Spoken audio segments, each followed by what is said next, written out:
What's up, my people? Today we are talking about the psychology of gaslighting at work. What is behind the sort of corporate level gaslighting that we experience at our workplaces? So many of us. What is that?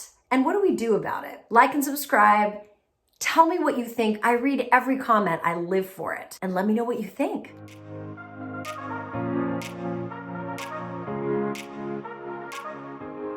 Okay, so what is the psychology of gaslighting at work? You know, I want to define our terms a little bit because gaslighting gets bandied about quite a bit. When I say gaslighting, I mean when someone we work with or the organization as a whole is trying to convince us that our version of facts and our version of reality isn't the correct one. It's a form of manipulation writ large in some of these organizations that we work in. In fact, it's so funny, you guys. I make YouTube videos all the time. By far, the ones that get the most views are about gaslighting issues at work. And I asked my email newsletter, which if you're not on my email newsletter, you are missing out, bronwyncommunications.com. But I was communicating with my newsletter list and I was asking my people, why is it that we are so interested in content around gaslighting at work? And I had lots of interesting feedback, most of which was, look, what's crazy and hard and scary about being manipulated out of your version of reality at work is that they've kind of got you. They're writing your checks. And so when somebody manipulates you and plays you and talks you out of what you know is true, the stakes are higher because they're the ones putting bread on your table. So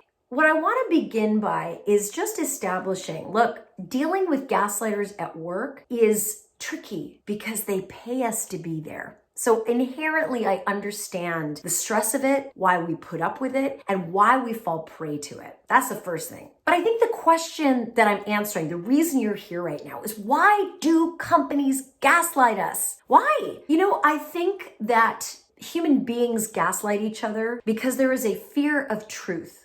There is a fear of being found out, called out, right? There's a fear of exposure, of the truth being revealed. And when it's in the context of work, that truth, that revealing, that being found out, the pressure of that gets ratcheted up because we're facing a loss of income, a loss of reputation, a loss of brand affinity, a loss of status in the community, whether it's the company that's gaslighting or individuals inside the company that are gaslighting. There is a fear of real loss. And human beings can tolerate a whole lot of pain. We have a hard time tolerating the pain of being found out, exposed, right? It's like the deep-seated thing all of us feel at an individual level. Companies feel it too. And you're seeing this play out very visibly in the news. Every so often, a company will have a huge come to Jesus with the public because of a whistleblower. Right? Someone inside the company decides, time out, I'm not doing this anymore.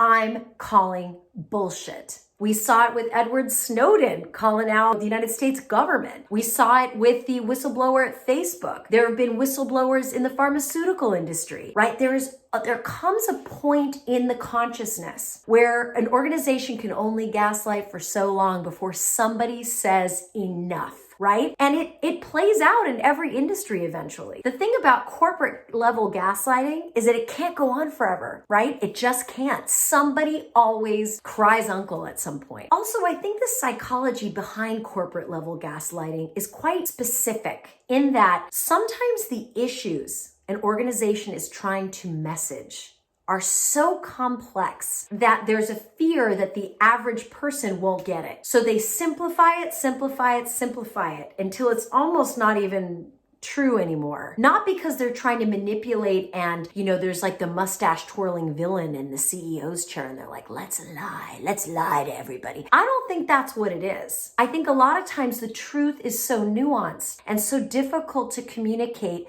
to an audience, that's us, of people who have no attention span anymore. So what do? We reduce a complicated issue to its barest, simplest, least common denominator. And at that point, the truth gets so watered down, it's not even truth anymore. It's just another form of gaslighting. I think we saw this in this whole COVID thing that we've come through. The messaging around containing a pandemic is complicated. Different groups are at different risk profiles and different communities have different rules because there's communities are just the makeup, the density. There's so many vectors that we are managing for that at a centralized communication level, if you're the CDC, how the hell do you message at that super nuanced level? So what do? You use blunt force. You speak in as plain a terms as you possibly can. And my personal belief is that when this whole thing blows over, we're going to go back and see that communicating a nuanced message to very nuanced and different individualized groups didn't work. And that messaging and getting the truth out needs to retain its nuance, maybe by communicating in very individualized ways, right? It's complicated. So sometimes I do believe that the powers that be, the corporate organizations that exist, aren't gaslighting because they're trying to rip you off or lie to you or me, but because they're not confident that we'll hang in there with them long enough to hear the real explanation. Honestly, I really believe that that is deeply behind some of the biggest, most high-profile sort of global gaslighting examples that we see playing out in corporations and in big organizations. Now, that's not to say that sometimes there is the mustache twirling,